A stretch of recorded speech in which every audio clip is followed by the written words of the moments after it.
nilitamani kubaki kwenye picha ya mtu anayeangalia kwenye TV, kwa sababu kwenye TV unanufaika zaidi kuliko ukiwepo kwenye eneo husika.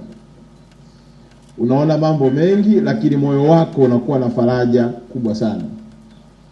Leo kwetu sisi wana Arusha, na hasa wananchi wa jimbo la Arusha, ni faraja kubwa sana kushuhudia tukio hili likifanyika mbele ya macho yetu. Mheshimiwa Waziri, barabara kwetu ndio kipaumbele. Ni ajenda ambayo inawabeba wananchi wote bila kujali vyama. Kama kuna jambo ambalo wananchi wa jimbo la Arusha hawatofautiani, ni jambo la miundombinu ya barabara.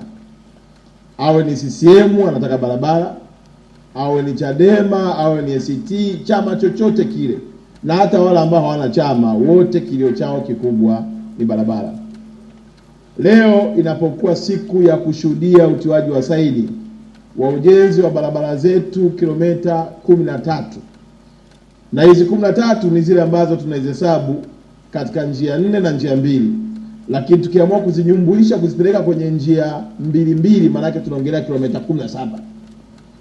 Ni fedha nyingi ambayo Daktari Samia ameruhusu ije kwenye mkoa wetu na kwenye jimbo letu.